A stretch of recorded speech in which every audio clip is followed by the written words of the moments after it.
Bonjour à toutes et à tous. Ficelle commence sa saison de Betclic Elite avec Ben, Cédric, Vince et Fred. Les amis, bonjour. Hello. Salut. Hola.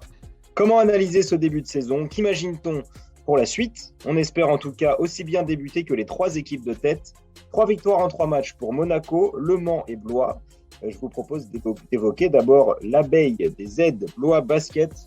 Ben, qu'est-ce qui a permis au dernier 4e de la saison régulière de Pro B aussi bien débuter?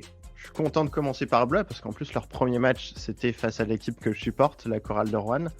Je pense qu'ils ont surpris tout le monde et ce qui a joué, je pense d'abord la dynamique. Ils ont terminé la saison dernière très fort et surtout ils ont su conserver un noyau de joueurs déjà présent l'année dernière, environ 4 ou 5 joueurs, donc des joueurs cadres de Michael Hay. Donc ça, je pense vraiment en termes d'automatisme, ça les a vraiment aidés. Et je pense que cette première victoire, en fait, leur a permis de prendre conscience qu'ils pouvaient exister à ce niveau-là. Et ça leur a permis ensuite de remporter leurs 2 autres matchs. Et je pense que ce sera une équipe très difficile à jouer à domicile. Comme toutes les équipes qui montent, de toute façon, il y a une continuité qui fait que... Bon, là, c'est particulier parce qu'ils sont à 3-0, ils ont battu l'Asvel. C'est ça, en fait, qui fait que c'est particulier. C'est ça le gros exploit. Et l'Asvel qui sortait de la défaite à Cholet, en plus. Donc, tu te dis, bon, ils vont quand même réagir. Mais tu as vu qu'ils n'étaient pas prêts et Blois leur a sauté dessus. Globalement, Ben, c'est un peu ça. Hein. Ils avaient une dizaine de points d'avance dans le 3e. L'Asvel est revenu à la fin, mais il n'y a rien à dire. Sur une dynamique comme ça, on savait que Blois pouvait faire un bon début de saison. Être à 3-0, par contre, pour eux, c'est déjà quand même c'est presque un game changer dans leur saison. Déjà. Il y a eu de l'euphorie parce que Blois, c'est une équipe et le coach Michael Hay, c'est un coach plutôt à vocation défensive. Blois en Pro B, c'était une équipe à vocation défensive. Et là, sur les 3 premiers matchs, il marque plus de 90 points à chaque fois. Donc certes, en ayant affronté Roanne et Paris, qui sont des équipes très offensives et avec une défense assez médiocre, mais c'est quand même à mettre à leur actif. Je pense que personne ne s'attendait à ce que Blois marque plus de 90 points sur ces 3 premiers matchs. Ouais, enfin, il ne faut pas oublier que sur leurs 3 premiers matchs, ils shootent à 3 points. Ils sont sur des pourcentages qui sont ultra élevés. Hein. Le dernier contre Paris, ils shootent à pratiquement 54% à 3 points. C'est colossal. Ouais, il y a de l'euphorie, ouais. Et puis il y a Mbaye. Ils ont récupéré Mbaye Ndiaye. C'est surtout ça leur plus grosse recrue avec les 2 ricains. Mais l'année dernière, ils ont été privés pas mal de temps de lui avec sa blessure. C'était au poignet ou à la main, je ne sais plus exactement. Mais c'est un joueur qui est taillé pour la Betclic et qui va faire une sacrée saison, c'est certain. Vince, en termes de budget, on est comment à Blois? On est, alors, je ne vais pas sortir de bêtises, on est à 3 millions à peu près, donc l'un des plus petits budgets, si ce n'est le plus petit. 3 millions de mémoire, je n'ai pas envie de dire de bêtises. Tu prends un peu au dépourvu là. Ouais, je t'ai carrément dit directement. Moi, je sais que c'est la plus petite masse salariale de Betclic Elite déjà. C'est ça. Alors attends, je vais te donner la réponse tout de suite. Je crois que c'est 3 millions d'euros, mais j'ai pas envie de dire de bêtises. Et c'est vraiment exceptionnel. C'est vraiment exceptionnel quand même. C'est un départ de feu parce que bon, il renverse l'Asvel. C'est 3 millions 6. 3 millions 6 de budget et 1 million 1 en masse salariale. Merci Fred. Pour les chiffres de la Ligue nationale. Merci Fred pour la confirmation. J'avais pas mes notes. C'est pas grave, c'est pas grave. Tu as le temps. Est-ce que ça va tenir ce début de saison? Est-ce qu'ils vont continuer à nous régaler? Est-ce qu'ils vont aller en play-off? C'est pas les play-offs. C'est pas le Portel qu'il avait fait il y a 4-5 ans quand c'était monté, ils avaient fait play-off directement, ils avaient fait 8e. Ouais, c'était ça, il me semble. Ouais, avec Darin Darcey à la main, ouais. Ça paraît un peu ambitieux, mais c'est pas possible. De toute façon, ils sont à 3-0, donc ils ont 9 matchs à gagner maintenant sur les 31 qui restent pour assurer le maintien. Le reste, bonus. Hein. Et c'est pas impossible parce qu'on a souvent affaire à des promus qui font une super première saison dès qu'ils sont promus et puis ils peuvent accrocher des places en play-off. Il me semble que Nanterre avait fait ça dès la première saison. Et voilà, c'est surtout la deuxième année où c'est compliqué de confirmer après derrière tous les efforts qui ont été fournis sur la saison de promu, quoi. Donc bon, rien n'est impossible. Hein. C'est possible qu'ils accrochent à la dernière place, qu'ils accrochent le dernier wagon des playoffs, quoi. Ils ont très bien démarré. Jurisprudence, l'année dernière, je ne sais pas si vous vous rappelez, mais Chalon-Reims avait gagné 4 de ses 5 premiers matchs. Ouais. Et après, c'était totalement écroulé. Donc là, on est sur des contextes vraiment très différents. Et je pense que Blois, collectivement, déjà, une équipe bien plus solide Bien sûr. que ce qu'était le CCRB. Mais bon, c'est vrai que c'est que 3 matchs. Ça a eu un peu d'euphorie. Donc, à voir effectivement comment ça va tenir. Après, la En termes suite du d'effectifs, calendrier, elle t'offre Fos-sur-Mer à la maison, tout de suite. Donc, tu peux raisonnablement penser que tu es favori et que tu peux aller sur 4. Derrière, tu reçois Dijon, rien à perdre. Voilà. Tu vas à Boulogne, rien à perdre. Tu reçois aussi, Limoges. Voilà, tout est. Ils ont un tout est calendrier gagné. qui est sympa pour eux. Franchement, ça peut être la belle surprise après la partie de saison. Ça Oui, puis ce peut qui est tomber aller pris sur n'est les plus à chercher. prendre. Ce qui est pris n'est plus à prendre. C'est surtout ça. Ils vont peut-être La tomber sur les Leaders bonnes Cup, équipes. ça peut peut-être aller à la Leaders Cup si effectivement sur la première partie de saison, c'est une surprise et personne ne les attend et commence à enchaîner les victoires. Peut-être que ce sera peut-être un peu court pour les playoffs, mais pourquoi pas la Leaders Cup en janvier ou février. On va Ah, bah. dérouler le classement pour organiser ce podcast. Un peu plus bas, se trouve Boulogne-le-Valois. L'une des Ah. sensations de la saison, c'est bien évidemment Victor Wembanyama, n'est-ce pas? Comment peut-on juger ce début de saison de Boulogne-le-Valois avec Victor? Je ne sais pas qui veut commencer. Je vais dire peut-être Cédric. Ouais, non, En fait, c'est assez compliqué parce que c'est une hype extraordinaire. Enfin, je veux dire, même l'équipe en elle-même, parce qu'il y a Wembanyama, ok, d'accord. Alors oui, on va en parler parce que c'est vraiment la hype du moment. Mais il Mhm. récupère Besson, il y a Armel Traoré. Mhm. Ben, alors, tout de suite à regarder, on va pas se mentir, les aficionados du basket, c'est pas quelque chose de. C'est pas une régalade tactique, tout ça. Par contre, le jour où ça va tourner à peu près droit, moi je suis assez excité par cette équipe parce que tous ces jeunes-là, quand ça va se mettre à jouer ensemble, quand ça va trouver ses marques, ok, aujourd'hui c'est pas terrible en termes de fond de basket, mais par contre, s'il y a des joueurs, c'est exceptionnel. Et l'autre, le Wembanyama, ce qu'il fait, c'est. On est français, quoi. On arrive à le critiquer, à critiquer la hype qu'il y a autour de lui, mais on est bien français, quoi. Le même joueur dans n'importe quel autre pays, tout le monde s'extasie, tout le monde est heureux, tout le monde pousse. Je pense qu'il faut qu'on soit content d'avoir ce mec dans le championnat parce qu'il va pas y rester très longtemps. Et Normalement, qu'on achète le maillot comme va le faire Ben. ouais, mais clairement, clairement. Aujourd'hui, il sait faire des choses, il fait des choses sur un physique comme le sien qui sont assez bluffantes pour les joueurs de basket qui connaissent techniquement ce qu'il fait en termes de fondamentaux, en termes de mains. Parce qu'au-delà de faire 2,15 ou de 20, il a des mains extraordinaires, ce mec. Hein. Donc moi, je suis plutôt dans le bon et dans le bon mood avec Wembanyama. Et alors oui, il a des bons agents qui mettent tout autour de lui pour que ça soit la vraie hype du moment, que la NBA, tout le monde le voit. Mais moi, je trouve ça plutôt bon pour nous, pour notre championnat. Et puis, cette petite équipe avec plein de jeunes remplis de talent, je pense que ça va le faire, moi. De toute façon, c'est le projet. C'est le projet Wembanyama. C'est même pas le projet Besson en deuxième, c'est le projet Wembanyama. Donc, c'est clair et net sur les premiers matchs. Voilà, il a beaucoup, beaucoup de responsabilités qu'il met quand même pas trop mal à profit, on va dire ça comme ça, pour le début de saison. On peut redonner ses stats si je les retrouve comme ça, mais il fait 23-10, je crois, à Gravelines sur le premier match. Ouais. Ouais, c'est ça, il fait 23 et 10, il fait 10 et 8 contre Pau, mais il est gêné par les fautes, il joue quasiment pas en première mi-temps, il joue 20 minutes, et contre le Portel, il fait 19 et 6. Voilà, en troquant un peu à 3 points sur le premier match à Gravelines, mais le reste, bon, voilà, il est mis en avant et c'est normal. Il aura passé, quand on va terminer la saison, 3 ans en France. Vu que ça fait 5 ans qu'on le connaît, c'est déjà une chance qu'on ait pu le garder, qu'on ait pu le voir à Nanterre, à Lasvel et cette année à Boulogne. Et oui, il apporte une lumière énorme sur le championnat. Alors, c'est une lumière énorme sur lui d'abord. Il faut être capable ensuite de la faire rejaillir sur le championnat. J'étais au premier match à domicile contre Pau. La tribune de presse de Boulogne-le-Valois, je pense qu'elle s'en souviendra longtemps. C'était plein, comme jamais ça n'a été, comme jamais ça ne sera sûrement plus. Ça a duré une éternité en conférence de presse quand Vincent Collet est arrivé et voilà, a répondu à 2-3 questions sur le match. Mais la question derrière, c'était Victor Wembanyama, Hugo Besson, Victor Wembanyama. Voilà. Tu parlais du jeu de Boulogne-le-Valois, Vincent Collet, il n'a pas encore eu le temps de mettre en place son jeu. Il est arrivé Non, de mais clairement, il l'Euro. était pas là. Il est arrivé de l'Euro. Il connaissait pas ses joueurs. Là, ils sont partis faire une exhibition aux États-Unis où l'objectif, ça n'est qu'un seul objectif, c'est Wembanyama. Les autres, ils sont là pour faire le nombre, on va dire. C'est un peu méchant pour eux, Pour lui mais faire des passes, il finit à 37 points.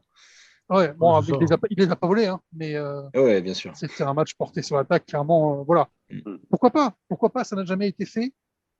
C'est l'occasion ou jamais de le faire avec le. Bah, tu peux pas comparer, mais voilà, c'est Kylian Mbappé.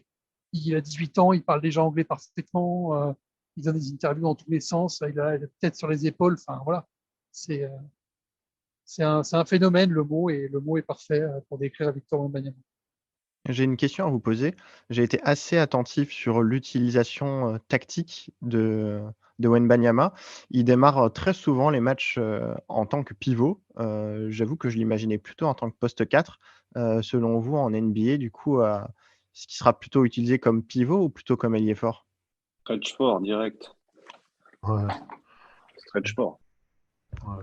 Moi aussi, j'avoue que j'ai du mal à le voir rivaliser au poste avec des Joel Embiid, des Jokic. Donc, étant donné que le projet, c'est aussi de le mettre dans les conditions pour qu'il performe et là, on a une équipe de Levallois qui ressemble pour l'instant un peu à une équipe de G-League. J'avoue que je l'imaginais jouer poste 4.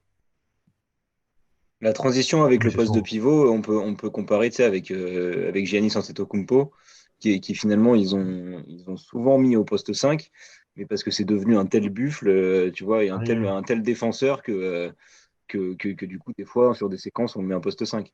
Euh, C'est pas le même talent. Victor, la différence, c'est son tir. Il a Euh, des mains. c'est Et il y plutôt a des mains utile aussi, hein. de l'utiliser en stretch, tu vois. Ouais. Ah oui, c'est un talent. Et puis même s'il peut poster des mecs, il peut poster tous ces. Moi, je suis pas trop d'accord. Il peut jouer. En fait, ce garçon, la problématique, qu'en est peut-être pas une, c'est qu'il peut jouer partout sur le terrain. Ouais, ouais. Tu lui donnes la balle, n'importe où il se trouve sur le terrain, il va en faire quelque chose. Il peut Mm. poster des mecs qui font des Embiid ou des trucs comme ça. Moi, je suis prêt à parier que en post-up, je suis prêt à mettre de l'argent sur lui s'ils font un contre un, hein. Alors là, Qui est une parce sorte de Kevin que Durant. bah, physiquement, il en est quand même plus proche que Dante Kogumpo jusqu'à aujourd'hui. Ouais. Mais puis même dans le jeu, il fait des. Enfin, moi j'ai vu un peu les extraits là, du match qu'ils ont fait à Las Vegas. Là. Bon, alors, en face d'eux, c'est pas le meilleur défenseur de la ligue, hein, on est bien d'accord, mais et malgré tout, faut les rentrer quand même les paniers, quoi. Tu vois, faut les rentrer quand même, malgré tout. Le pourcentage qu'il a au shoot, moi je trouve que c'est pas dégueu. Enfin, 7 sur 11 à 3 points, c'est plutôt pas mal. bah, il faut déjà faut les prendre les 11 paniers. Il faut prendre les Ouais. 11 Eh shoots oui. déjà. Mm. Mais à voir. Ouais, après, le folklore qu'il y a autour, c'est vrai que c'est parfois pesant, mais bon, c'est vrai que c'est plaisant à voir un joueur comme ça, c'est sûr.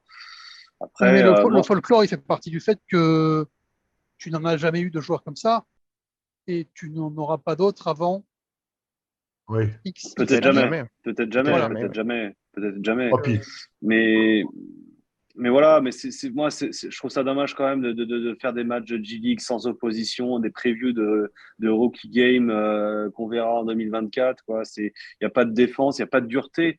Donc au final, bon, ça résume bien aussi les saisons régulières les saisons régulières de NBA, le niveau défensif. Au final, c'est secondaire, quoi. Je veux dire, on est sur l'économie des joueurs pour les faire jouer 82 matchs, et puis après, c'est enfin en playoff où on met de l'intensité défensive, de l'intensité même dans le jeu. Hein. Voilà, c'est vraiment juste ça qui me gêne. Mais d'un autre côté, bah, faut féliciter quand même comme sport elle innove, l'agence innove. Jérémy Medjana orchestre tout ça avec une main de maître et est en train de continuer à faire des passerelles avec les États-Unis. On avait eu la passerelle, c'était déjà avec Brony qui était venu à Nanterre et ESPN, enfin un match retransmis sur ESPN, tout ça, orchestré par Comsport. Donc c'est super travail. Là, derrière, premier français, non, mais premier joueur du championnat de France à être sur une couverture de Slam Magazine, qui est le magazine de référence aux États-Unis, mais incontournable. Donc ça, c'est quelque chose aussi. Big up à Kevin Couliot qui a fait la couverture. Et voilà, c'est vrai que C'est bien orchestré, c'est très bien orchestré, mais tout est fait et trop fait, même limite trop fait, trop orchestré, trop millimétré pour garantir vraiment ce spot numéro un. Mais c'est trop important. C'est Si tu trop marketes important. pas, Ça fait, alors moi, pour vous dire, le process Wembanyama, ça fait depuis son avant-dernière année à Nanterre que j'en parle avec son père et tout est déjà préparé depuis des années, quoi. Déjà en Benjamin, il faisait près de 2,10 le gamin, quoi.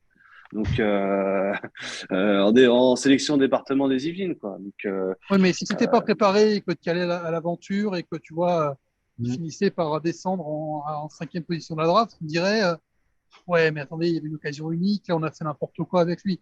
C'est malheureusement aujourd'hui aussi comme ça que ça marche. non, mais c'est comme ça que ça marche. Et c'est là aussi, c'est la dimension business qui est prédominante. C'est-à-dire que tout était fait pour que ça soit un autre. Je parle dans l'entourage du joueur, pour que ça soit un autre agent, très très très bon agent aussi, autre que Comsport, par les relations des parents de Wembanyama. Mais bon, au final, il n'a pas le poids de Comsport, de Comsport. Donc aujourd'hui, ils ont les relations business ont dépassé l'humain, quoi. Ils s'appuient sur Comsport pour pouvoir justement derrière s'assurer vraiment ce tour de draft, quoi. Après, en Et le revanche, premier tour de... tu peux dire Vas-y, par Fred. contre que le projet Wembanyama, pour Boulogne-le-Valois, c'est un projet d'1 an et que derrière, tu sais pas où tu vas.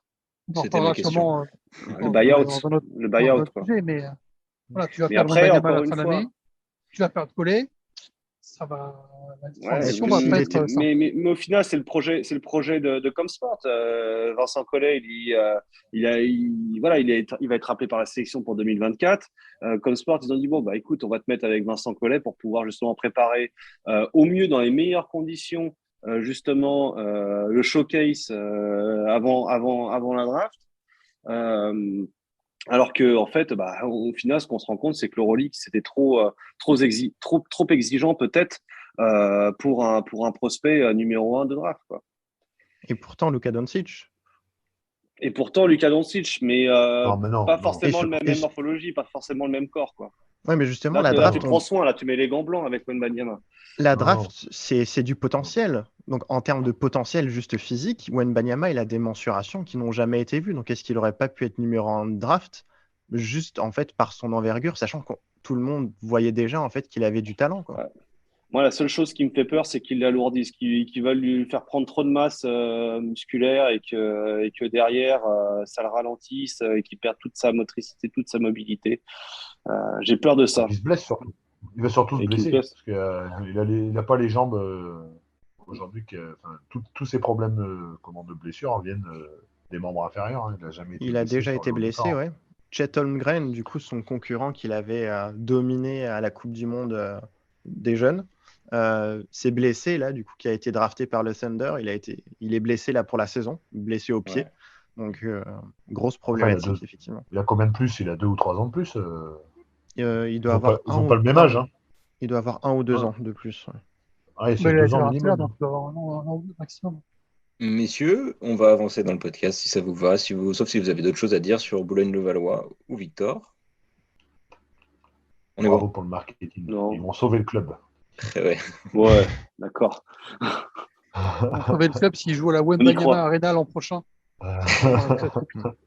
Non, c'est dommage, ça éclipse un petit peu Hugo Besson qui revient aussi en France après une belle année en Australie, qui s'est fait drafter et qui a aussi pour ambition, j'ai vu son interview, de retourner au Milwaukee Bucks l'année prochaine. Donc on verra. Belle équipe de G-League. Belle équipe de G-League, les Mets. C'est ça. Franchement, Vincent Collet, coach de l'année en G-League, quoi. Voilà. Puisque vous parlez des États-Unis, à la JL Bourg, Jordan Floyd a mis 41 points. C'est l'un des joueurs qui a plutôt bien débuté son championnat. Il a battu le record du nombre de points marqués du club. Alors, Bourg-en-Bresse va-t-il aller en play-off avec Jordan Floyd? Qui veut se mouiller? Oui. Oui, Bourg va aller en play-off, je pense. Je ne les vois pas aller si loin que ça en Eurocup, donc je pense qu'ils auront, sur la deuxième partie de saison, le temps de refaire du jeu et de se préparer pour les play-offs. Et effectivement, je suis assez hypé par cette équipe de Bourg, déjà qui a conservé un noyau dur de la saison dernière, pas mal de Français, qui a renouvelé tous ses joueurs américains et avec en tête de file ce Jordan Floyd. Ça va prendre du temps pour qu'il domine réellement. Il a un style de jeu un peu atypique et particulier. Pour l'instant, il est utilisé en tant que 6e homme et quand même avec parcimonie avec Frédéric Photo qui cherche encore comment l'utiliser.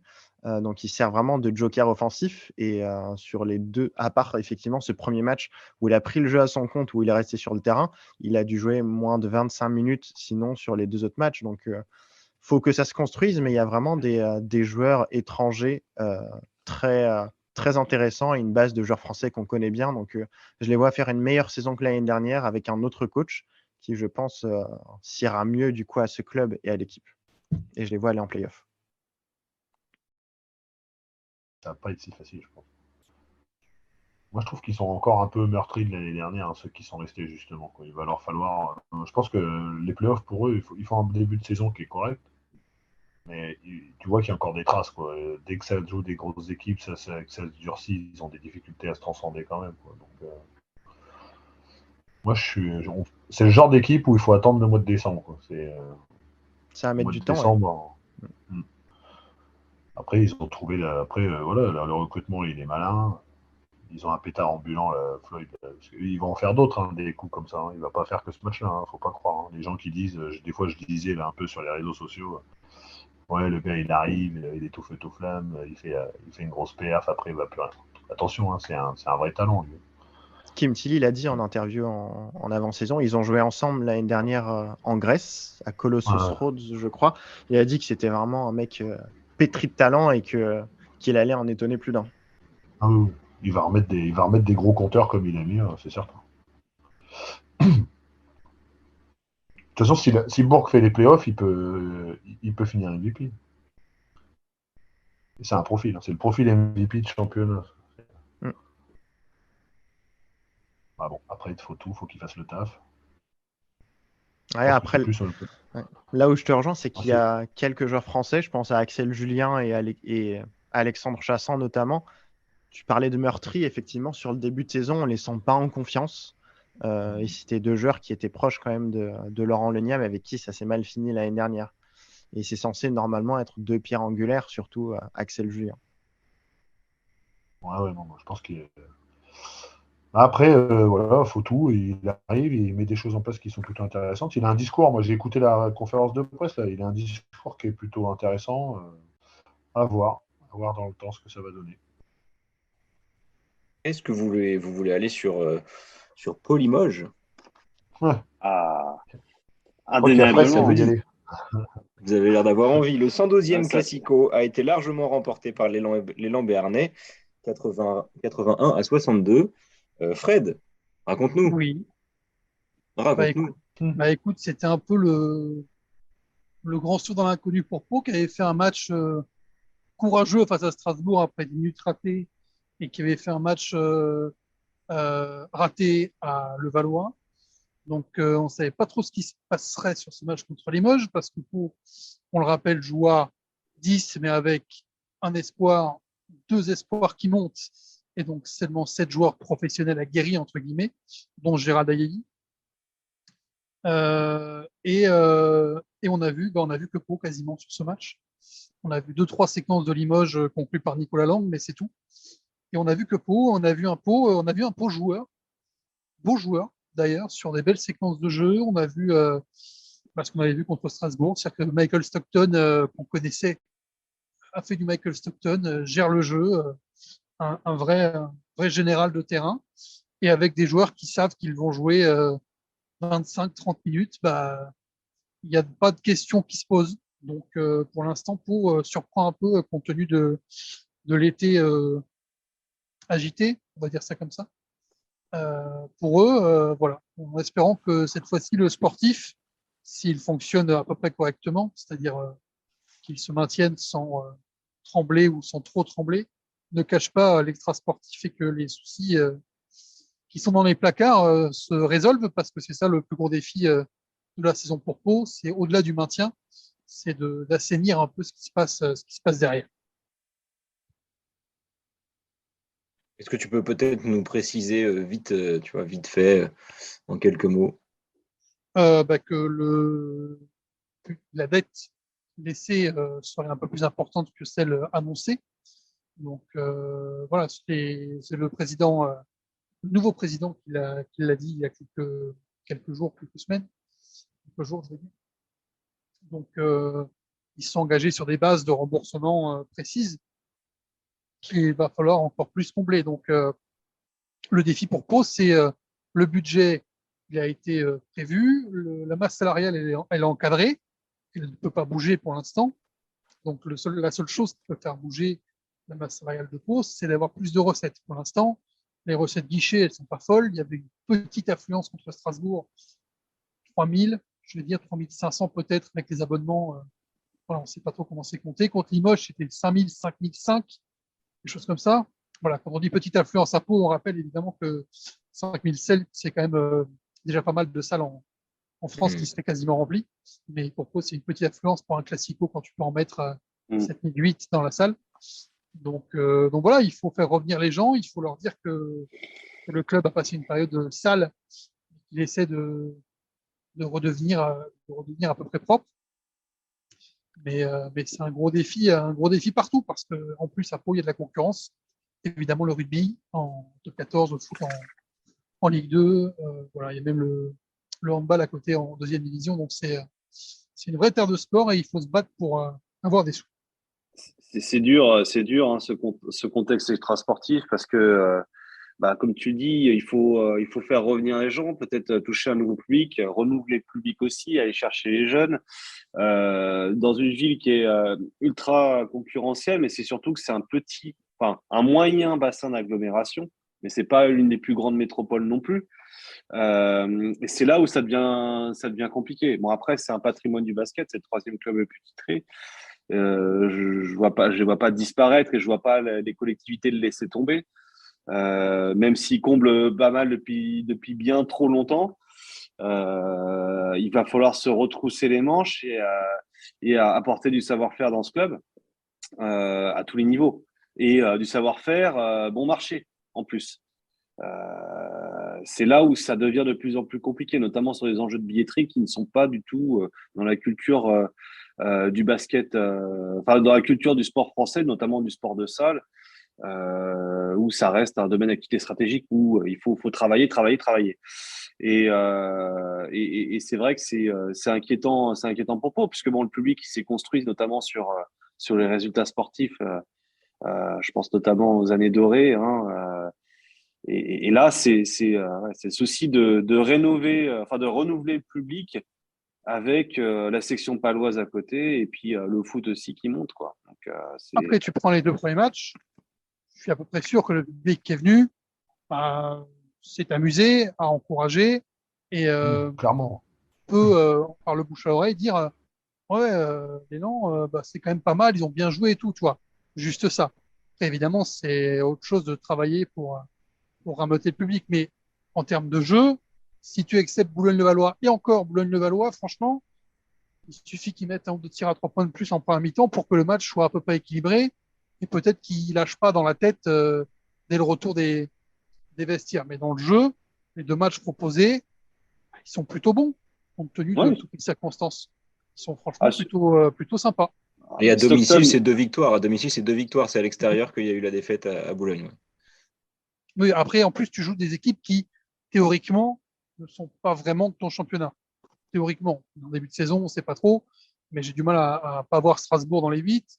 Et Limoges j'ai du mal à pas voir Limoges dans les 10. Et, dans les 16. Boulogne-le-Valois, dans les 14, dans les 14. Dans les 18.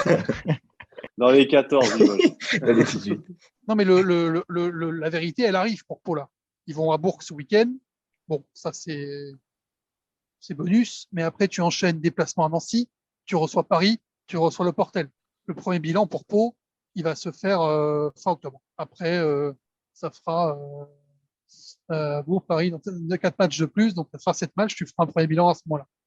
Bon, il faut pas que tu aies de blessés, quoi. C'est surtout ça. Si tu as des blessés, si Stockton se blesse ou Shikoko se blesse, Bon, Shikoko, déjà, on l'a connu en meilleure forme il y a quelques années. Là, c'est.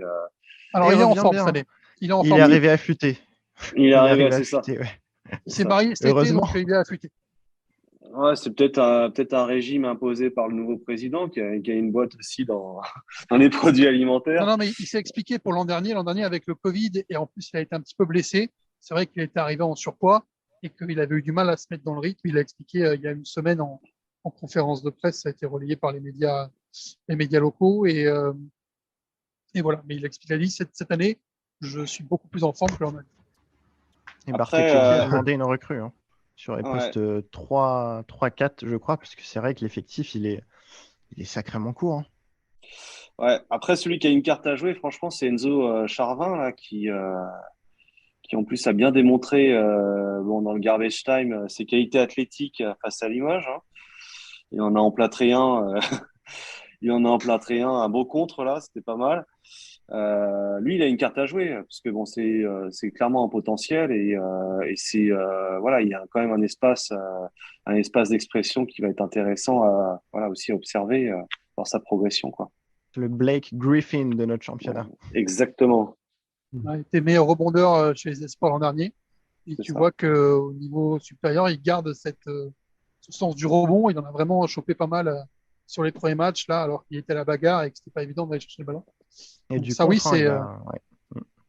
Mais ça c'est va être vraiment. précieux. De toute façon, il va falloir se battre pour des rebonds, se battre sur des interceptions. Ça va être ça hein, pour Pau. Hein. Ça va être rude. Hein. Et pour l'instant, c'est un peu le cas. Tu vois, t'as un petit noyau dur du 5 majeur, qui est quand même un beau 5 majeur. Stockton, Simon Nyangé, Cummings qu'on découvre et Shikoko. Et derrière, voilà, effectivement, les rotations. Quand les rotations vont apporter, comme elles l'ont fait contre Limoges avec Ayayi et Sané, qui font le break décisif en milieu de troisième quart-temps, tu seras dans les matchs. Quand le banc va être effectivement moins performant, ce sera plus difficile. Et il faut que le 5 majeur, évidemment, ne passe pas au travers du match, comme il l'a fait à Boulogne, ce qui ça, hein. sera rédhibitoire à la moindre erreur. Dès que tu auras un ou deux joueurs du 5 majeur qui vont passer à côté, ça va être compliqué. Hein. Tu vas affronter une équipe qui va vraiment te mettre la pression sur tes arrières créateurs, Stockton et Sim, et ça sera compliqué. C'est fait le Valois, c'est exactement le plan de Vincent Collet. Donc oui, après tu joues le maintien, tu le sais, hein, tu as 12 matchs à gagner. Voilà. Ouais. Tu en as déjà gagné 2, il en reste 10 sur 32 à aller chercher. Ouais. Vince, tu parlais de Charvin comme joueur qui avait un truc à faire. Je trouve aussi que Gérald Layahi, ça commence à être un peu un moment charnière. Hein. Ça fait il doit 2 ou 3 ans lui doit qu'il confirmer. est là. Et il aura la place il aura des minutes. Donc il faut vraiment qu'il montre cette année. Ouais. Moi, je pense que justement, ça risque d'être difficile pour lui là cette année. Enfin, bon, on verra bien. L'avenir nous dira. Mais j'ai été extrêmement déçu de Limoges. J'étais étonné de voir une équipe si fantomatique où effectivement personne n'a insufflé la révolte. Lang l'a fait par ses tirs, mais il n'a pas de le pression. jeu, Il n'a pas de pression, il peut faire ce qu'il veut cette année. Ils ont renouvelé. Il n'y a que Lang, si je me trompe, qui est resté à part oui, le coach. Donc, ils ont fait une saison, on oublie, c'était exceptionnel quand même la saison dernière, hein, parce que sur les 4-5 dernières années, Limoges, c'est pas folichon. Là, ils ont eu une année exceptionnelle, ils ont renouvelé tout l'effectif. Et l'année dernière, il y a eu des surprises. Hein. On n'était pas non plus sur des joueurs qui étaient référencés. Tu en avais qui venaient de D2 italienne ou je ne sais plus où. Donc là, il a encore essayé de faire des paris. Et pour l'instant, ça a un peu de mal à se mettre en place. Et tu avais un bac court l'année dernière qui apportait quand même énormément. Je ne sais plus comment les joueurs ils s'appelaient, mais tu en avais 2, Harper et puis Massenberg, qui étaient quand même exceptionnels. Hein.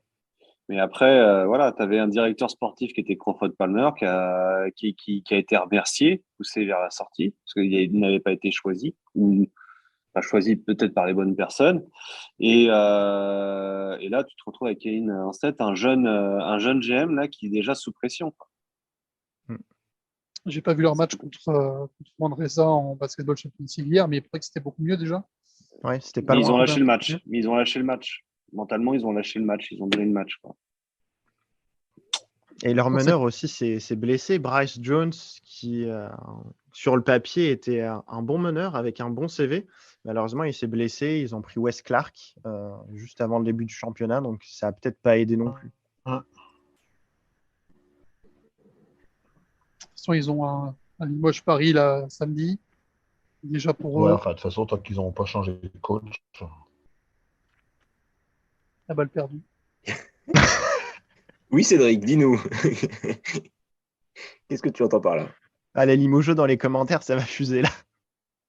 Et tant mieux, on va faire le buzz. On va les réveiller un peu là. Non, je disais que tant qu'ils n'ont pas changé de coach, Oui, mais qu'est-ce que tu à veux eux dire m'en par là? fous de me faire des. Mais, c'est pas très grave de se faire hacher par les Limoges. Bah, de toute façon, même si tu dis du bien, bah, moi je pense que ce genre de personnage n'est pas fait pour une ville comme Limoges.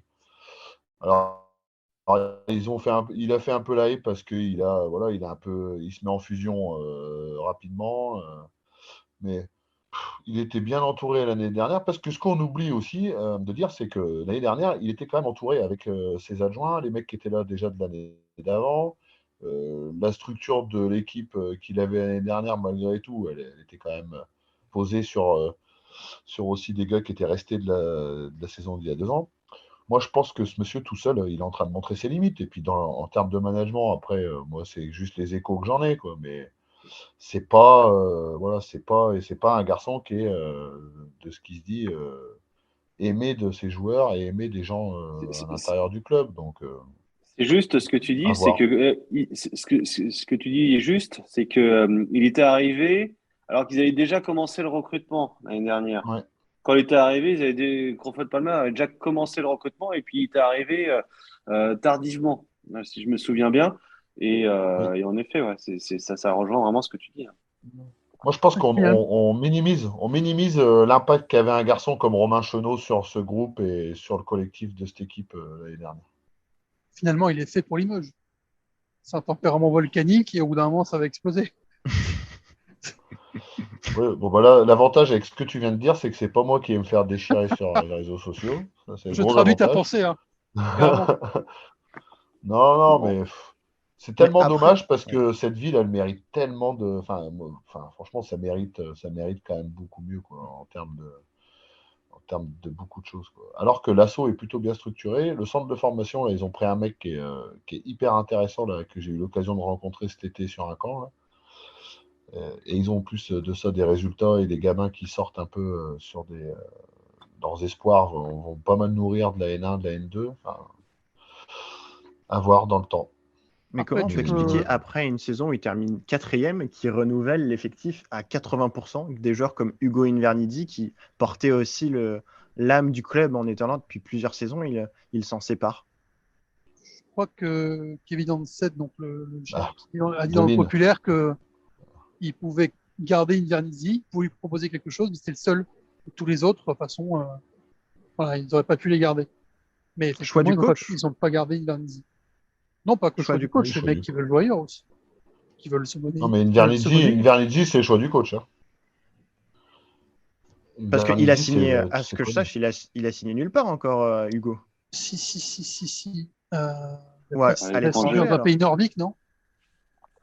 C'est Il me à semble l'étranger, qu'il a parce qu'en tout signé. cas, il est pas Non, en il a France. signé à l'étranger pour moi. Ok. Je vais te le retrouver, mais il a signé à l'étranger. Peut-être avec Paris 3-3, peut-être. En Lituanie. C'est Ouais, ça, c'est en En Lituanie. Lituanie. Ouais. C'est pas Vilnius, non? C'est. Attends. Au Non, BC c'est un club. Wolves. Voilà, je savais bien qu'il y avait des loups, mais Au loup de je ne sais pas quelle ville. Je ne connais pas ce club. Voilà. Bon. Non, enfin Oui, bref, le... Ouais, vas-y. c'est Vilnius. C'est un club de Vilnius. All Ouais, right. c'est bien ça. parce que cette année, quand c'est Lara, là, je sais jamais dire son nom, il a quand même viré tous les assistants. Il a viré tous les assistants, il a fait venir que des gars, lui, là. Et ils ont gardé que le coach perso là, qui développe les joueurs, qui est un mec plutôt intéressant, mais derrière, il a viré tout le monde. Donc, Ouais. Il ouais, n'y a plus de garde-fou. Non, je pense qu'il passera pas l'hiver, lui. Donc on a compris que pour Cédric, Cancellara c'est vélo et Cancellieri c'est pas vélo. Quoi. Voilà, c'est ça. Ouais, C'est un peu ça. Bref. Ok. Oui, bref, je pense que ce mec passera pas l'hiver. Ça, c'est à peu près une certitude. Ah, moi, Voilà, je sais s'ils qu'il se va faire font mousser coucher, auprès des supporters. s'ils se font coiffer par Paris samedi, là, c'est sûr que ça a commencé à sentir le sapin pour sa face. Hein. C'est pas grave, ils prendront Laurent Lenième, un autre caractère volcanique. Bah, Ouais. eh ben, méfie-toi. Parce que je pense que justement, ce genre de type, et c'est pas du tout les mêmes, hein, parce qu'il a une image, ils ont des images comme ça, un peu de fou furieux, mais le Gnam, au-delà du fait d'être un peu chaud et de se tendre, je pense qu'il a dans le management, il a autre chose que l'Italien. Il va être revanchard surtout, c'est que ouais, il a fait le mauvais choix de changer de contexte avec voilà, de passer de Dijon avec qui il travaillait très bien avec Jean-Louis Borg voilà, là, à Bourg-en-Bresse en ramenant ses joueurs et tout ça, mais en fait tout était trop bien préparé et finalement la greffe n'a pas pris. Et ouais, il peut être revanchard à Limoges. Bon, on est en train déjà de chercher un coach remplaçant, mais Ouais. Après, mais voilà, l'intérêt mais de ce que. Choulet aussi, c'est le Voilà. profil. Choulet aussi, il avait déclaré que ça s'était jamais fait avec Limoges, mais Il voilà, aurait il aimé, risque de rester un moment en Roanne, mais qu'il aurait aimé, ouais. Et ça aurait été intéressant Absolument. de le voir au Pays des Vaches, Choulet. Bah, Ça aurait été l'intérêt de ce que intéressant. vous faites là, c'est cette transition sublime de Vince. Le Merci, sujet merci. suivant qui était prévu, c'était un certain Jean-Denis Choulet qui a été expulsé à Monaco. Je Belle crois que tête de Ben, tu l'art, voulais nous... celui-là. Hein. Eh ouais, Ben, tu voulais nous en parler. Et effectivement, Rouen, c'est un club que je supporte. C'est pas la première fois que coach Que Choulet tu a le dis. Oui, c'est vrai. Il a des problèmes avec les arbitres. Donc, à chaque fois, c'est un peu la même rengaine en conférence de presse, hein, puisque Monsieur Choulet est adepte des déclats en conférence de presse. Il se dit ciblé par les arbitres et apparemment, les arbitres règlent Victime. règlent des différends avec Monsieur Choulet. Après, effectivement, on ne peut pas dire non plus que coach Jean-Denis soit très tendre et très calme au bord d'un terrain. Après, est-ce que c'est du règlement de compte? Je ne sais pas, mais au bout de 14 minutes de jeu, tu te fais expulser en prenant 2 techniques. Donc, ça pose question. C'était pas la première fois et sûrement ce sera pas la dernière. Et je pense que dans ce contexte-là, des fois, on peut dire que quand un coach se fait expulser, ça donne un supplément d'âme à son équipe. Là, au bout de 14 minutes de jeu, je pense surtout que ça les a pas aidés, d'autant plus que Monaco est un gros morceau, quoi. Il a déclaré, lui, que c'était le même arbitre. Je crois que c'était Fos-sur-Mer l'année dernière où il s'était fait expulser. C'est ça, Il c'est a le même. déclaré que c'était le même arbitre qui l'avait expulsé et que c'était un règlement de compte parce que voilà, il y a un précédent. Et C'est il possible. a raconté la scène et il a vraiment dit il m'a mis une faute technique parce que j'ai réclamé un marché et ensuite j'ai été me plaindre auprès d'un autre arbitre en disant mais qu'est-ce qu'il veut lui à me mettre une technique et c'est là que j'ai pris la deuxième.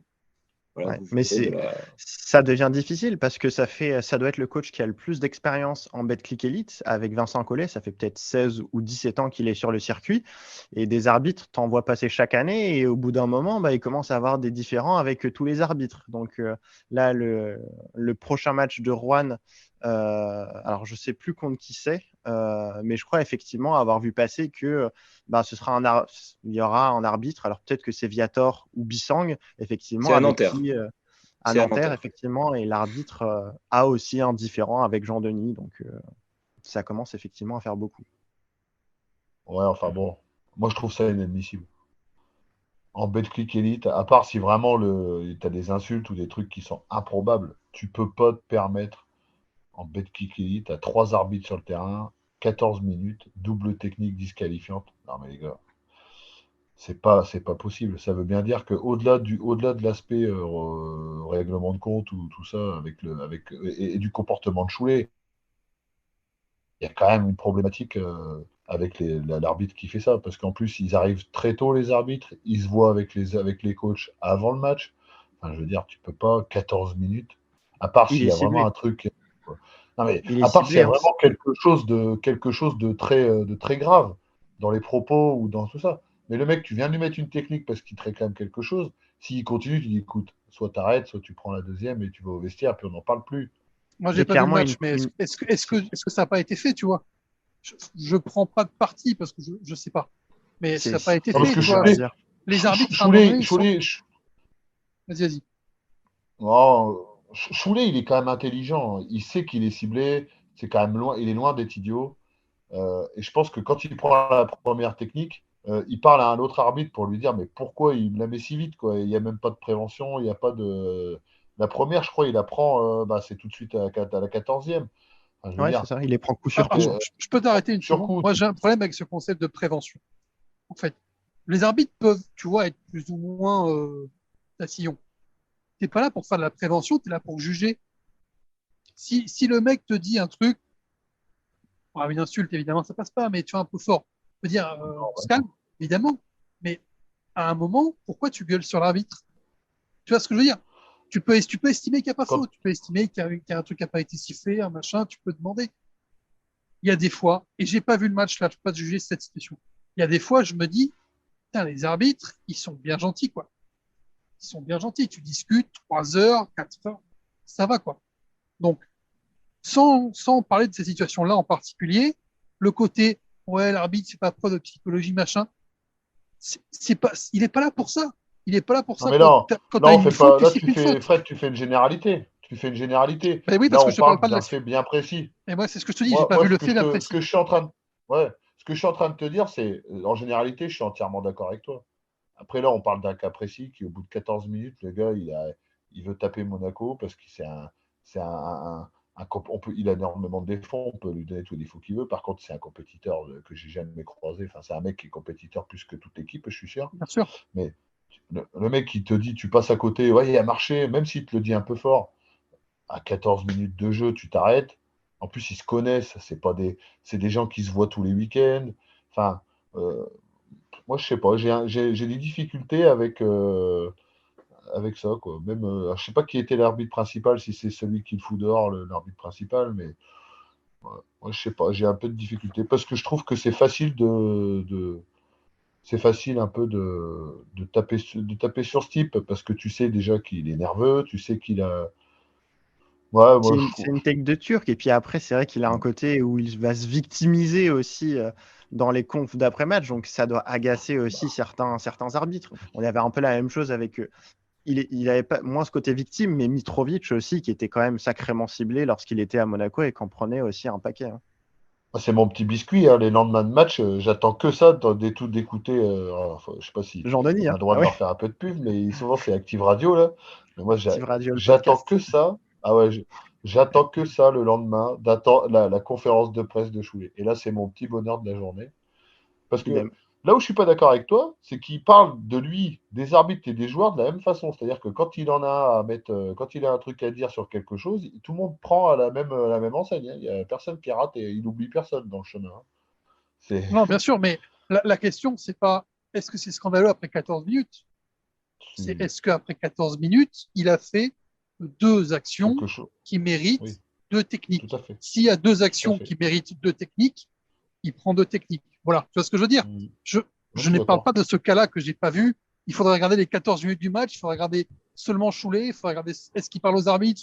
Voilà, il y a plein de. Il faudrait que les arbitres puissent parler aussi.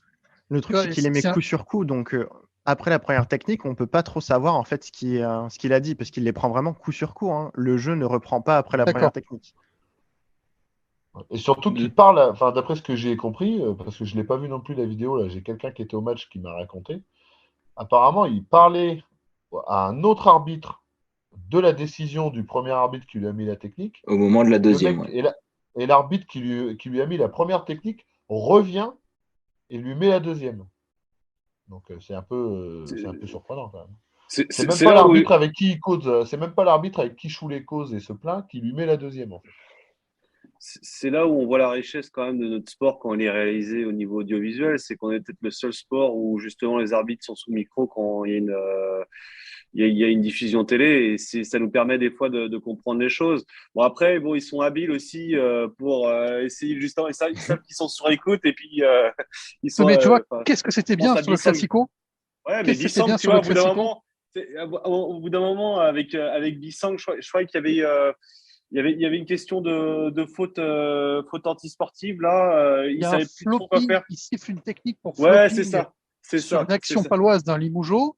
Et je Alors crois que qu'ils accordent le panier, mais ils sifflent la technique aussi. Et donc, c'était, si on siffle la technique, on ne peut pas accorder le panier.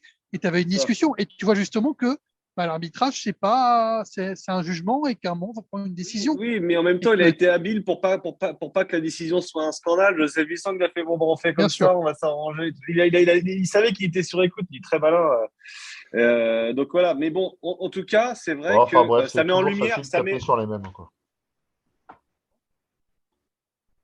Mais c'est pas une volonté de taper sur Choulet, c'est une volonté de comprendre. et Et là, tu c'est vois, très intéressant hein, moi, d'être sous c'est écoute. pour, ouais, j'aimerais qu'on puisse parler aux arbitres.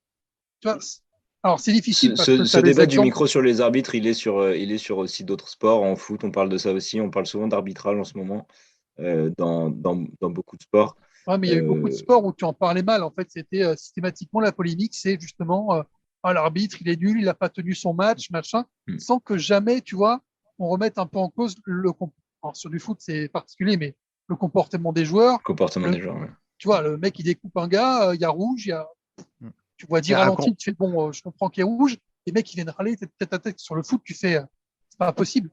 Et c'est vrai que c'est difficile sur le foot d'avoir des débats apaisés, même si ça commence un peu à être le cas. Il y a eu un reportage récemment sur Amazon où tu as 10 minutes, je crois, avec l'arbitre. C'était PSG Brest. Je crois que c'est vachement instructif, Ouais. justement, pour expliquer le rôle d'un arbitre qui peut discuter, qui est là aussi pour discuter, et qui est là pour du prendre des dialogue, ouais. décisions. Et tu as des explications en direct quand ils sont sous micro. Et pour trouver un autre sport, tu as le rugby. Et les arbitres en rugby sont ultra respectés, justement, parce que depuis les années 90, t'entends Bon, les explications sont faites en anglais et tout ça, mais au moins c'est justifié.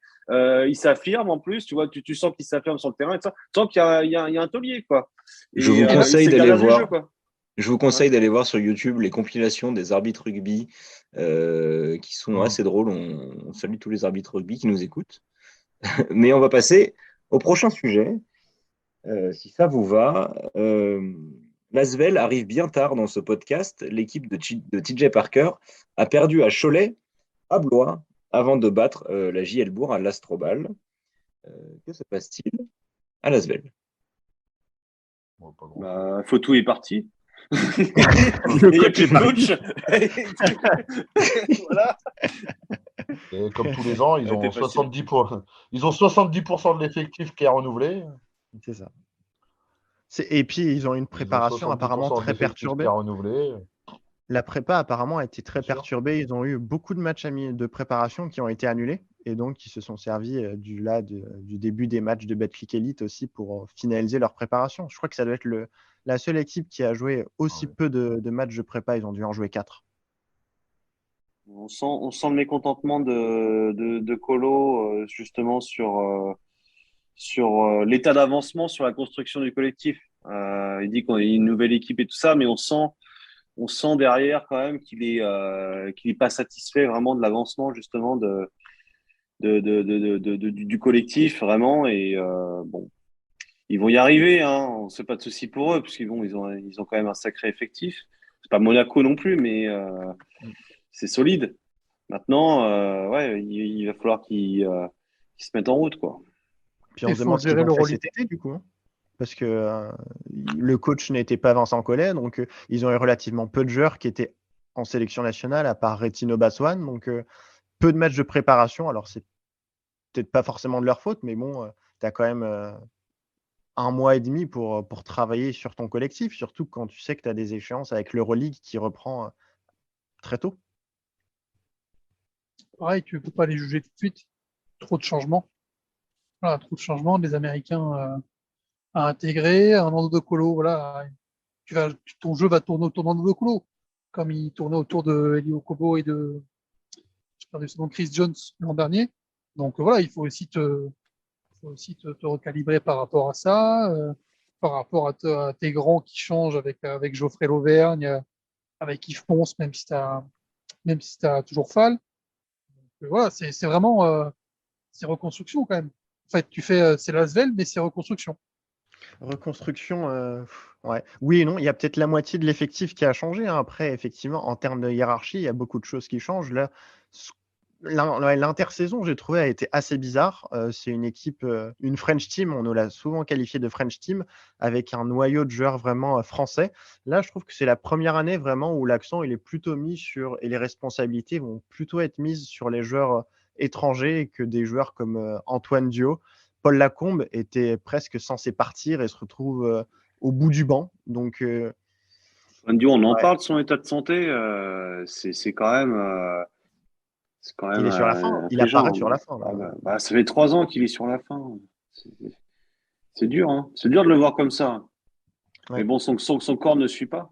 Malheureusement, malgré un état d'esprit irréprochable et tout ça, voilà, il le garde dans le formol, il sort 15 minutes sur les matchs où il n'y a pas d'enjeu, quoi, tu vois. C'est compliqué de le voir comme ça. Paul Lacombe, bon, bah, il montre ses limites aussi. Puis bon, il est peut-être pas encore sur la fin, mais pas loin. Enfin, je sais pas ce que vous en pensez, les gars, mais on est plutôt sur des contrats d'honneur, voilà, entre des bons guerriers qui ont servi le basket français et qui ont servi Tony Parker. Et Charles Caludi, qui est tout le temps blessé maintenant, qu'il est bah, c'est encore. ça, c'est ça, c'est ça. C'est exactement le profil de joueur. Et là, tu as quand même trois joueurs quand même du même profil. Profil aller caresser les infirmières, quoi. Mais franchement, c'est ça qu'il faut. Bon, ils ont l'effectif à rallonge, mais après, derrière, tu greffes des Américains, l'effectif est totalement renouvelé. Tu sais pas si les profils vont matcher. Nando De Colo, bon, il a encore du jus. Et puis bon, je veux dire, techniquement, et au niveau du basket, c'est difficile de faire mieux en Europe, quoi. Je veux dire, il fait partie des plus grands. Puis il y a Mais l'Euroleague qui bon, arrive, quoi. oui, il y a l'Euroleague, voilà, il va pouvoir Mm. se remettre à un niveau qui lui est familier. C'est peut-être ça qui va être son tuteur justement pour pousser cette année, quoi. Mais voilà, ça va être poussif. Je sens que ça va être poussif, mais après peut-être que ça va On prendre, va on verra. on peut avoir une bonne surprise. En tout cas, je pense qu'on peut pas être surpris, hein. Tony Parker l'a dit, enfin, c'est la stratégie de l'Asvel, en Europe et en Euroleague. Clairement, depuis 2 saisons, le rôle, enfin, c'est vraiment d'être une rampe de lancement, en fait, pour des joueurs qui vont servir de l'Asvel pour aller voir plus haut, en Euroleague et donc d'année en année, ce sera très compliqué de conserver leurs joueurs. On l'a vu avec Okobo, jeune joueur français qui vient de NBA, très prometteur. Il est resté à l'Asvel 1 an. Chris Jones, ça a été pareil. Tony Jekiri, avant, ça a été pareil. Mustapha Fall, ça a été pareil. Et donc, ils font des paris sur des joueurs et potentiellement, l'année prochaine, tu peux avoir du Jonah Matthews, bah, qui va rester 1 an et qui va C'est partir ça. et voilà, quoi. Ils n'engagent pas les joueurs sur 3 ans, quoi. Donc tu peux pas construire. Tu peux pas construire. Peut-être qu'avec effectivement Geoffrey Levergne et puis Nando De Colo, ils vont rester plusieurs années. Je pense que l'objectif Nando, s'il a signé, c'est pas pour repartir l'an prochain. À voir pour Geoffrey Levergne, par contre, du coup, ça pourrait te faire un axe 1-5 sur la durée qui peut être intéressant. Ouais, ça peut être sympa pour De Colo avant de finir ses jours à Orchi et de faire monter Orchi de N1 en Pro B, pourquoi pas. C'est ça. L'Auvergne, il a signé pour 3 ans et De Colo pour 2 ans, selon l'excellent guide de la saison de Basket Le Mag. Ouais, donc on est sur du moyen long terme. Tu dis Youssouf Afal, c'est sa 2e saison. Peut-être qu'il va rester peut-être encore. Et puis, il va falloir commencer à trouver des joueurs français un peu plus jeunes qui vont s'inscrire dans la durée, comme à l'époque Charles Cahudi, qui est là depuis longtemps. Pourquoi pas un Terry Tarpey, qui pour moi est un Charles Cahudi 2.0. Ça pourrait être Un peu plus intéressant. court, un peu plus court. Mais ouais, ça peut être intéressant. Puis bah voir s'il y a des jeunes espoirs qui poussent, hein. On parlait d'Enzo Charvin derrière, il y a peut-être la dimension physique pour tenir la charge. On verra. Après, bon, faut qu'il se développe aussi. Mais enfin, quand je dis Mathieu Enzo Charvin, ça Strazel. veut dire. Ouais, Ouais, c'est un Qui sujet. est parti à Monaco, Strasbourg. Ils ont Eh ben oui, perdu justement. pas mal de pépites. Kylian That's Maloya my qui a point. signé à Paris aussi. Mm. Et qui puis, joue ils en qu'avec les ont, espoirs, je crois. ouais. Et Winsou, je crois, qui a signé à Ulm ou je sais plus où. Donc, c'est un peu c'est une surprise aussi qu'ils aient perdu aussi autant de jeunes joueurs à potentiel. Non, je pense que tu confonds avec Dadier du Paris Basketball qui a signé à Oum, non? Non, il y avait un jeune de l'Asvel, il me semble, qui était en rumeur pour signer avec Ulm. Alors peut-être que c'est Malwaya, euh, mais il me semble. Winsou, je suis plus sûr qu'il est encore à l'Asvel. À vérifier. En tout cas, En Vince, France, tu Kimani voulais. Winsou Kimani Winsou, ouais. Ou alors il s'est peut-être fait prêter, mais il y a deux ou trois jeunes joueurs effectivement qui sont partis de l'Asvel, dont Mathieu Strazel et Kilwan Malwaya. Et En tout cas, Wembanyama. Vince. Et Wembanyama. Et Wembanyama, n'est-ce pas? En tout cas, Vince, tu voulais, avant qu'on passe au prono, nous parler, nous dire un mot du Paris Basket. Ouais, Je t'en situation prie. très stable, hein. Hein. Non, le coach n'a toujours pas son laissez-passer par le ministère des Sports. Donc, je pense que dans l'histoire, les démarches ont été faites correctement par le club, mais apparemment, le ministère aurait égaré le dossier. Après, pourtant, la personne qui s'en occupe au Paris Basketball est quand même relativement fiable. Hein. Donc voilà, donc, je pense que là, c'est quand même une grosse inconnue. Et puis, ça montre aussi les limites pardon, de notre système administratif en France où, je sais pas si c'était pour Mitrovic ou Obradovic, où il fallait aussi pareil un laisser-passer, comme quoi ils ont l'équivalence du brevet, enfin, c'est plus le brevet d'État, c'est le DE maintenant. Voilà, donc ils sont un peu paralysé par ça, mais c'est surtout que voilà, c'est qu'il n'y a pas de fond de jeu, quoi. C'est que des solistes là, il y a super solistes, hein.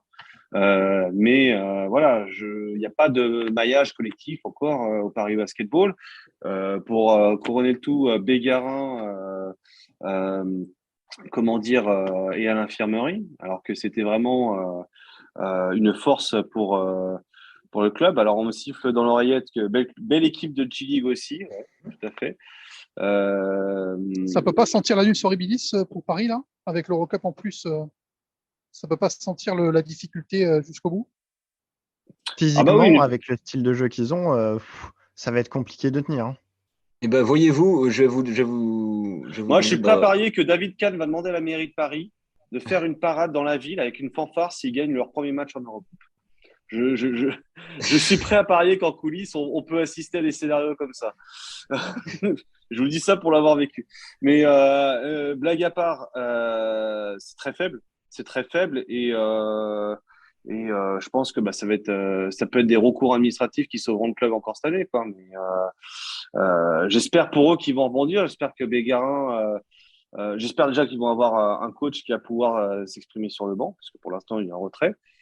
Mais voilà, on demande de la patience, mais en même temps, la saison, elle se prépare à partir du mois de juin, quoi.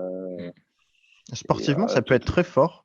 Individuellement, ils ont vraiment de gros talents. J'ai été impressionné par Amir Sims et Tyron Wallace. Ils ont vraiment un fond de jeu en fait d'une équipe de G-League. C'est pas un jeu à l'européenne, en fait, ça va vraiment à 2000 à l'heure, ça joue les possessions en 8 secondes, donc forcément, ils vont avoir beaucoup de tirs, et ils seront très forts en transition. Par contre, derrière, ils donnent aussi énormément de possessions. Collectivement, défensivement, c'est pas ça, et puis je trouve qu'ils n'ont pas de meneur, en fait, donc dans les fins de match, c'est compliqué de gérer. Hein. Ils ont perdu en prolongation à Bourg-en-Bresse alors qu'ils mènent de 15 points. Ils doivent tuer le match avant, et Holman, c'est pas un meneur gestionnaire, c'est pas un meneur gestionnaire, c'est un arrière. Donc c'est un combo, on va dire, c'est un 2-1 dans l'ordre. Hein. Mais voilà, il peut monter la balle, mais il peut pas la gérer. Et, derrière, il leur manque un profil gestionnaire. Il leur manque aussi peut-être encore de la viande sous le cercle aussi. C'est là pivot aussi. Hein. Ouais, et puis Kamagaté, il est vertical, mais au sol. Tu lui mets, tu mets un cerveau croate qui joue au sol, qui a des appuis qui est technique, il se fait enrhumer, quoi. Donc il faut des profils, il faut s'étoffer, quoi. Et voilà. Bon, après, c'est au niveau des ailes, toujours Paris. Hein. C'est toujours sur l'axe 1-5 depuis des années qu'ils ont des faiblesses. Mais c'est surtout sur les ailes où ils sont forts, parce que t'as Bégarin, t'as Toupane. Voilà, ça court, c'est des avions de chasse. Mais Toupane, il n'est pas au niveau. On a vu, moi j'ai vu son premier match quand il est revenu en France, il était en sur-régime. Il se baladait, mais il avait une foulée, mais il a gardé sa foulée de. J'y étais, c'était magnifique. Ouais, tu te souviens, il était en avance sur tout. Mais après, derrière, tu sens qu'il a freiné. Il a freiné pour pouvoir justement se mettre au niveau et au rythme des autres et qu'il n'est pas à l'aise, qu'il n'est pas forcément à l'aise, même s'il prend ses responsabilités, il n'est pas sur une rythmique dans le basket français qui lui convient, tu vois. Donc, le Paris Basket va-t-il se maintenir? On va peut-être en reparler dans la séquence qui vient. Messieurs, il va falloir vous mouiller. Quels sont vos pronostics pour la saison? On va commencer. Qui voyez-vous dans les 8? Chacun, l'un après l'autre, sans argument, juste, on donne les 8, on y va. 8, c'est beaucoup. Ouais, bah écoute, On après, peut dire vous les pouvez 6. faire à votre sauce. Bien sûr. L'Asvel et Monaco, ce sera dans les 8. Donc après, 6 équipes à mettre. Ouais. Le temps de réfléchir, Dijon. juste, j'ai trouvé l'info sur Kimani Winsou. Il va à Washington State en NCAA. Ok. Donc c'est bien le 3e jeune joueur de l'Asvel qui part. Ouais. Mais il reste Rissacher. En 4 équipes à trouver pour fermer la marche derrière, dans le top 6, derrière Monaco et Lasvel. Dijon, on est d'accord? Non. Oui. Dijon, non, t'es pas d'accord? Je connais Oui, pas mon frère. vraiment l'effectif. Et j'aime pas Dijon. Voilà. Voilà. On m'avait dit pas de justification. Voilà, il n'y avait pas d'argument, c'est bon. Il y a toujours David Holston. Non, moi je veux Cholet, peut-être Le Mans. Cholet, Le Mans, ouais. Le Mans, ouais. Cholet à voir. Mais ça démarre bien, Cholet. Nanterre, il n'y a pas assez de maturité, je trouve. Ça peut faire une surprise. Pour moi, il n'y a pas de Coupe d'Europe. 7e peut-être Nanterre. Mais, ouais. Strasbourg toujours solide avec solide, très bon coach. Ça, il vient de gagner en Ligue des Champions d'ailleurs au moment où on parle. Bon, bah, top. Et Blois. Non, on n'a pas dit Blois. En 8. Ouais, Blois en 8, mais il en manque un. Il en manque un, je pense. Ça va être court. Monaco, Asvel, Strasbourg, Dijon, ça fait 4. Cholet, Le Mans, ça fait 5-6. Pour moi, je pense que ce sera soit Nanterre, soit Bourg. Ouais, pas Boulogne. Ouais. Boulogne, j'avais oublié, mais non, ça me semble compliqué. Boulogne, j'ai un gros point d'interrogation. Ouais, pareil. Pour moi, ça peut faire 4 comme 12. Comme 13. Voilà. Ouais, 9-10. Moi, je dirais 9-10. Ok, qui descend? Foss. Moi, je dirais Foss. Ouais, Foss. Le Portel, ils trouveront toujours un moyen de s'en sortir. Le Portel, c'est incroyable. Hein. Ah, toujours. Non. Je sais pas ce qu'ils mettent dans la bière, mais. Moi, j'aurais mis le Portel cette saison. Ouais. J'aimerais tellement, mais bon, ouais, malheureusement, ils vont se maintenir. J'aimerais que Gravelines descende, mais ils descendront pas. Non, Gravelines, ils vont faire 12e cette saison. Ça va être très bien. Ils vont faire ventre mou comme d'hab. C'est trop instable. Ils font des super perfs et puis après, derrière, ils perdent des matchs improbables. Non, le maintien, c'est compliqué. Nancy va être une équipe poil à gratter. Ouais. Mais ouais, non, Foss, moi, ça me paraît inévitable après le coup de cul de l'année dernière. Ouais. Après, je mettrais peut-être Blois dans la charrette. Hein. On est sur l'euphorie des 3 premières victoires, mais il suffit qu'il y ait 1 ou 2 blessés et que la machine s'enraye, que le collectif soit un peu moins bien. Et en termes de banc, je pense qu'ils peuvent être un peu plus courts que Foss, la ils ont concurrence. un souci avec leur meneur en plus. Stephen Brown qui est blessé à moitié là, apparemment. Ouais, remplacé par Jamar Diggs, qui était là la saison dernière. Ouais. Donc je mettrais Foss et soit Blois, soit le Portel. On pense vraiment que Blois va terminer la saison comme Cholet l'a commencé l'année dernière. Après, c'est que le début de saison. Hein. On est à 3-0, mais il peut se passer encore plein de choses. Et Nancy, je les vois au-dessus. Nancy. Bon, Roanne, ils vont se maintenir, on avait dit. Ouais, je pense. Ouais. Bon, Paris, voilà, c'est juste administratif, quoi. Voilà. Donc, question de wildcard qui devrait arriver, wildcard à vie. Hein. Et Limoges. Si Limoges. Limoges. C'est quand même le coup de tonnerre de l'année. Hein. Ouais, mais il y a la Coupe d'Europe, donc ça va aussi leur cramer du jus. Pour l'instant, collectivement, c'est pas non plus folichon. Est-ce qu'ils ont les moyens financiers pour ajouter plein de recrues à pendant la saison comme Paris Basket? La BCL, c'est 6 matchs. C'est pas 6 matchs, donc non plus. ils seront out au bout de 6 matchs. Si tu es out au bout de 6 matchs, bon, Ça t'a rajouté un peu, mais c'est pas énorme. Tu vas au tour suivant, c'est 6 matchs de plus, je crois. C'est toujours la même formule. Je t'avoue que j'ai pas regardé les formules de BCL cette saison encore. Mais voilà, c'est moins énergivore que l'Eurocoupe qui fait 18 matchs, quoi qu'il arrive. Ouais, c'est vrai. Heureusement que je vous ai dit pas d'argument. C'était parfait. Bien joué. Et toi, Thibaut, ton pronostic pour le maintien? Écoute, pour le maintien, plutôt pour la descente, non? Pour la descente, ouais. Parce que pour le maintien, écoute. Écoute, moi je vais donner 2 noms rapidement. Fausse, parce que je vous copie et que vous avez tous dit fausse. On n'a dit pas d'argument. Voilà, tu vois. Bah, ah ouais, merde, c'est un argument ça. Ok. Et puis Nancy. Voilà. Ça serait dommage pour Sylvain Lautier. Ouais. Désolé les Nancéens. En plus, j'adore votre ville. J'ai été voir Rival Sons en concert chez vous. C'était super. Moi, honnêtement, j'ai pas envie qu'on fasse de jaloux. Pourquoi on dirait pas Pau ou Limoges, tout simplement, hein? Fred, ça n'arrivera pas. Ouais, le classico en Pro B. Ouais, ça serait pas mal. Alors, c'est déjà arrivé il y a très longtemps. C'était quand même, je crois qu'il y a 12 ans, c'était quand même solide le classico en Pro B. Ça avait fait deux matchs assez incroyables, notamment le match à Beaublanc. Beaublanc s'en souvient. McCord, je crois, qui avait mis un buzzer pour aller en prolongation à 5 secondes de la fin. C'était beau. Puisque tu es dans les archives, on va passer au quiz. C'est pour ta transition, c'est cadeau. Et ouais, putain, bravo, vous m'avez bien servi ce soir. Final. Après Vince, Fred, Ben, à quand la transition? Alors, le quiz de ce soir. Cédric est parti, il avait une obligation, du coup, ça se joue entre Ben, Fred et Vince. Messieurs, c'est un QJA ECP. Quel joueur a eu ce parcours? Et on commence avec un joueur qui vient. Ben, normalement, tu as le point, puisque tu l'as dit tout à l'heure, qui vient du Colossus Rod. Qui est-il? Jordan Floyd ou Kim Tilly? Jordan Floyd, c'est un point pour Ben. C'est déjà truqué, c'est bien. Ouais, grave. J'avais prévu le quiz avant, je dois l'avouer. Un joueur qui est passé par le Pinar Karsiaka. C'est des joueurs qui jouent cette année en Betclic. Voilà, d'accord. ouais. Okay. Ils sont cette année en Betclic Elite. Le Pinar Karsiaka en Turquie. Les Heartland Dragons en Allemagne. Oh, putain. Qui est venu jouer en France. Qui a fait un passage à Samsunspor en Turquie. Karsiaka, c'est le club dans lequel il jouait l'an dernier? Ou c'est au début? Tu m'as dit quoi? Karsiaka, c'est le club dans lequel il jouait l'an dernier? Ou c'est Au tout début. Okay. L'année dernière, c'était quel club?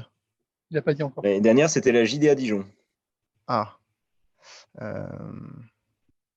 Karsiaka, Heartland Dragons. Je dis JDA Dijon. Quel joueur vous vient à l'esprit? David Olson. Ah bah, bravo, un point pour Ben. C'est vrai qu'il a été à Dijon, après il est parti en Turquie. Ouais, il a fait un passage là-bas. Joueur suivant. Point de question. Eh oui. En même temps, on est chez Ficelle, là. Eh oui. Un joueur qui a commencé au BG Göttingen en Allemagne, puis au Gladiators Trèves en Allemagne, à Reggio d'Émilie. Wes Clark? Non. Stockton? Michael Stockton? Non. À Vérone. Garrett. Au Bayern Munich. Gavin Schilling. Pas du tout. Ah, Chicoco. Ah, bien joué, Bayern Munich, ouais. Qui l'a dit en premier entre Ben et Fred? C'est Fred. Ok, point pour Fred. Ça fait 2-1 pour Ben. Je n'avais pas du tout son parcours avant, par contre. Et ouais, hein. C'est pointu. C'est Bayern qui m'a tilté. Ouais. Moi, j'avoue que j'aurais pas eu. Mais c'est pour ça que c'est moi qui fais le quiz et que c'est pas moi qui réponds. Le prochain joueur a commencé au Karlsruhe Lions en Allemagne, à Ludwigsburg, au Cleveland Charge aux USA, n'est-ce pas? À Saratov en Russie, à l'Apollon Patras en Grèce. Il a roulé sa bosse. Lui aussi a été à Göttingen en Allemagne, à Cholet. Stockton. Kim Tilly. Et oui, Ouais, Stockton. Oh, l'égalisation de Fred, magnifique. Bien joué. Ouais, putain. C'est du beau jeu. Depuis Là, tout à on l'heure, a- depuis tout à l'heure, je me disais, ne ressors pas Stockton, tu vas te ridiculiser. Et puis voilà. Tu l'as dit, en plus, tu l'as dit tout à l'heure. End of the game. Ouais, c'est bon. Moi, je vais sur le banc. Je vous regarde. Il reste 2 joueurs, tu peux égaliser. À tout moment, je suis obligé de sortir un joueur bonus. Il en reste 2. C'est la remontada là. Il a commencé à Cholet. Il a été à Valence. Nando de Colo. Ah, magnifique. J'ai pas eu le temps. Je l'avais. T'es parti avant. C'était pas dur. Bah là, mais c'est bien joué. là, Vince, il va falloir que tu fasses 3 points sur le dernier joueur. Hein. Il a commencé à hier Toulon. À Axel Julien. Bayonne. Chassang. À Évreux. Ah non, pas. Ouais, non, putain. Au Mans. Thierry Tarpey. Non. Non, il lui reste 3 clubs après. Donc hier Toulon, Bayonne, Évreux, Le Mans, Nanterre. Edwin. Bastien Pinot. Non et non. Non. Tenerife. Là où Konaté, évidemment. Ah oui, putain. Ah, il a eu, bien joué. putain. Ah, ça m'arrange tellement pas. Mais ouais, c'est pour ça. 3-3. C'est pour ça que je le voulais absolument. Ça fait 3 Bayonne en plus, je le sais. Je sais qu'il a joué à Bayonne et ça ne me venait pas, ça m'énerve. Bayonne, purée. Attends. Je vais te sortir un nouveau joueur. Vous n'êtes pas prêts. Ça aussi, on est prêt. On est chaud. Là. Ouais, c'est ça le problème, c'est que vous êtes prêts plus que moi, quoi. Attends. Ok, c'est bon. Je suis tellement rapide, je suis tellement doué. Chalon. En premier Lequel club. Chalon? Parce qu'il y a 2 Et Chalons. Le tout rouge. L'élan. D'accord. Nicolas Lang. Oh, c'est magnifique. Oui, mais j'ai dit qu'un club sur ces 5. Chalon, Boulogne, Lasvel, Strasbourg et Limoges. Nicolas Lang. Bien joué. Ben, tu remportes ce quiz. Magnifique. Et beau match. Hein. C'est un beau quiz. Franchement. Félicitations, Ben. Bravo Vince. Merci. C'est parfait, ça remercie tout le monde. C'est beau. Bon, bah écoutez, c'était bien plaisant ce nouveau podcast. Vivement les prochains. Et oui. Eh bien, on espère vous y... Vivement les réactions des Limoges. Ah ouais. Aussi. On les attend.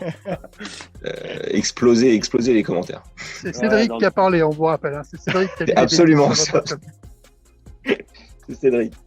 Bon, merci à tous de nous avoir suivis. On se retrouve du coup au prochain épisode et puis dans les commentaires, n'est-ce pas au prochain épisode de Ficelle. À bientôt. Bye bye. Salut.